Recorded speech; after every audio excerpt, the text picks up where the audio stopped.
जी हां दोस्तों, इस बार तो बुरा फंस गए ज्ञानेश कुमार। देश भर में बवाल, एसआईआर की खुली पोल इंडिया गठबंधन ने बुरी तरह घेरा। स्वागत है आप सभी का। आप देख रहे हैं द राजनीति का विशेष सेगमेंट खबर और विश्लेषण। मैं हूं जब्बार खान। दोस्तों, आखिर बिहार में एसआईआर के बाद में उत्तर प्रदेश, बंगाल समेत 12 राज्यों में चल रही एसआईआर के बीच में ऐसी कौन सी नई कड़ी सामने आ गई जिसने चुनाव आयोग समेत मुख्य चुनाव आयुक्त ज्ञानेश कुमार को नंगा कर दिया है? विस्तार से आपको बताते हैं क्योंकि दोस्तों एसआईआर की वजह से चुनाव आयोग की फिर से कलई खुल गई है और इस बार ऐसी कलई खुली जिससे बीजेपी भी घिर गई। दोस्तों, नोबेल पुरस्कार विजेता अर्थशास्त्री अमर्त्य सेन को चुनाव आयोग द्वारा एसआईआर में नोटिस भेजे जाने की खबर ने पूरे देश में हंगामा मचा दिया। सोशल मीडिया पर लोग चुनाव आयोग के खिलाफ टूट पड़े। टीएमसी ने चुनाव आयोग पर हमला किया तीखे अंदाज में और कहा, क्या बंगाली होने की वजह से उनको सुनवाई का ऐसा नोटिस भेजा गया जैसे कि वो कोई अपराधी हो? मीडिया रिपोर्ट में सूत्रों के हवाले से कहा गया है कि भारी दबाव के बाद चुनाव आयोग ने सफाई दी है कि अमर्त्य सेन को सुनवाई के लिए व्यक्तिगत रूप से आने की जरूरत नहीं है। यह मामला प्रशासनिक स्तर पर ही सुलझा लिया जाएगा।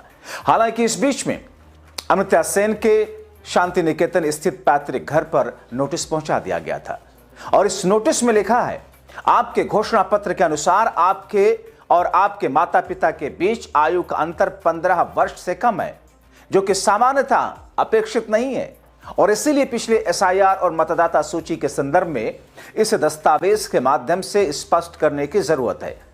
इसमें यह भी लिखा गया कि सुनवाई 16 जनवरी को 12 बजे उनके घर पर ही होगी। इस नोटिस को टीएमसी ने अपने आधिकारिक एक्स पर साझा किया है।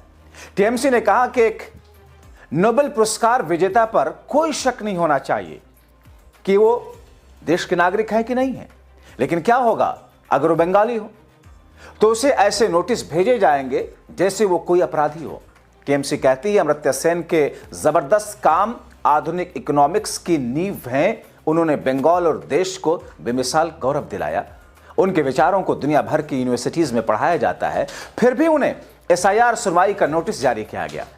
टीएमसी बीजेपी और चुनाव आयोग पर आरोप लगाते हुए कहती है कि बीजेपी और चुनाव आयोग की एसआईआर प्रक्रिया का घटिया और शर्मनाक नाटक है।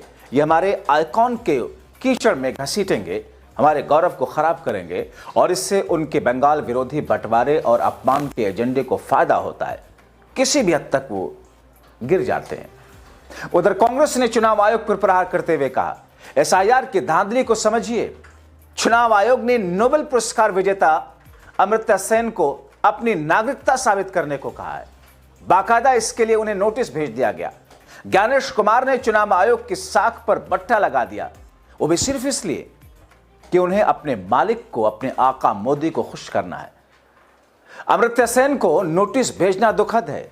चुनाव आयोग और नरेंद्र मोदी को इसके लिए माफी मांगनी चाहिए। दोस्तों, चुनाव आयोग पश्चिम बंगाल में वोटर लिस्ट की विशेष गहन जांच यानी कि एसआईआर करा रहा है। कई नामों में तकनीकी गड़बड़ियां पाई जाती हैं। अमर्त्य सेन के और तकनीकी गड़बड़ियां क्यों नहीं पाई जाएंगी? तकनीकी गड़बड़ियां तो नॉन बायोलॉजिकल साहब की डिग्री में पाई गई। अब पता नहीं वो डिग्री फर्जी है, असली है, उन्होंने बनाया, शाह साहब ने बनाया, खुद से बनवाया, कैसे बनवाया? और ये सवाल तो उठेंगे ही, क्योंकि जिस समय में वो डिग्री जारी की गई है, जो उसकी तारीख है, जो उसका वर्ष है, उस वक्त कंप्यूटराइज डिग्रियां मिलती ही नहीं थी। मगर नॉन बायोलॉजिकल साहब की डिग्री कंप्यूटराइज्ड है, उनका नाम, सारी चीजें, और उनके दोनों डिग्रियों में, ग्रेजुएशन और मास्टर्स में, तारीखों का फर्क है।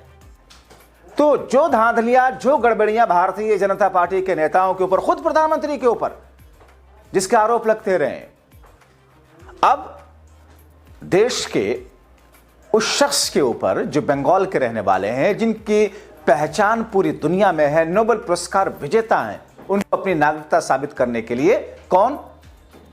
वो चुनाव आयोग, जो मौजूदा वक्त के सत्ता पक्ष की कठपुतली बना हुआ है, वो नोटिस जारी कर रहा है और क्या कह रहा है कि साहब, आपके और आपके पिता की आयु में सिर्फ 15 से 20 वर्ष का फर्क है। दोस्तों, आप इस भारत के इतिहास में उठा करके देख लीजिए, बहुतों की शादियां 1-2 जनरेशन पहले 15 वर्ष, 16 वर्ष, 14 वर्ष में हुई होंगी। शादी होती ही अगर प्रेगनेंसी हो तो फिर 14-15 वर्ष का ही तो फर्क होगा पहले बच्चे में और उसके पिता की आयु में। लेकिन आधार क्या बना रहा चुनाव आयोग?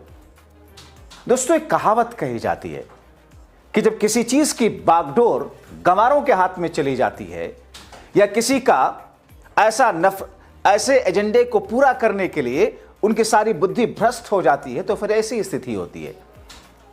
दोस्तों, अमर्त्य सेन के नाम में स्पेलिंग की छोटी गलती या उनके और उनके मां की उम्र में अंतर जैसी लॉजिकल डिस्क्रिपेंसी मिली है, ऐसा कहा जा रहा है।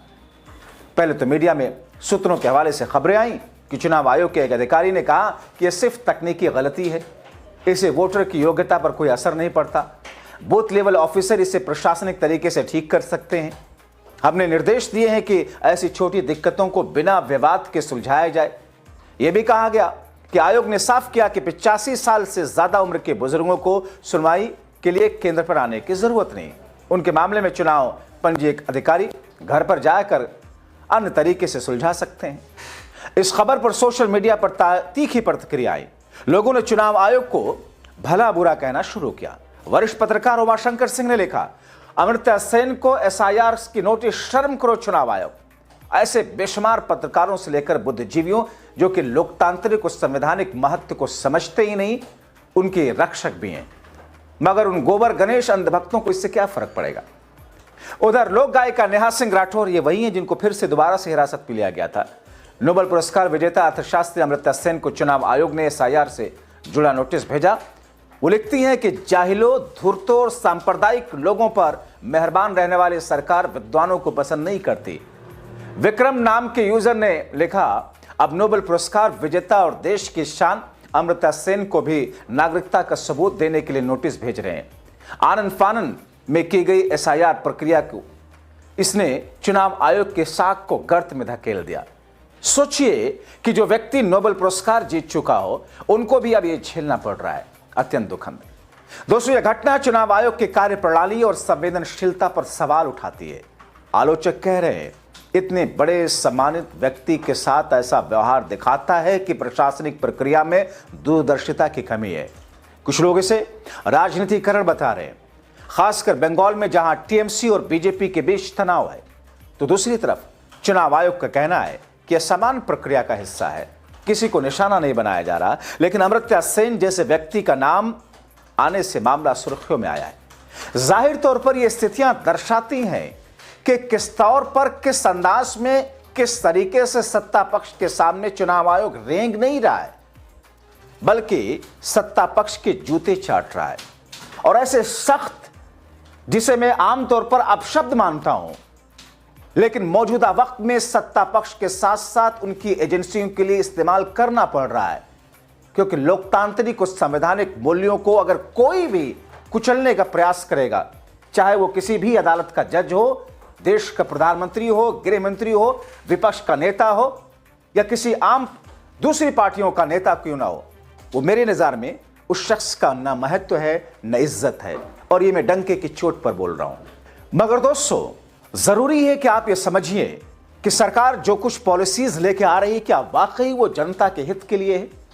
क्या वाकई सरकार जो कुछ कदम उठा रही है उससे जनता का हित साधा जा रहा है, या फिर महज सत्ता पक्ष के राजनीतिक रोटी पकने सेकने के लिए देश के अंदर जहर फैलाया जा रहा है, या फिर देश के कुछ समुदाय विशेष को टारगेट और निशाने पर रख करके कुछ समुदायों को खुश करके अपना फायदा उठाने की सत्ता पक्ष की कोशिश है। दोस्तों, बहुत दुर्भाग्यपूर्ण है। ये ईडी, सीबीआई ऐसा नहीं कि 2014 में आई है, शुरुआत से है, जब से वो बनी है।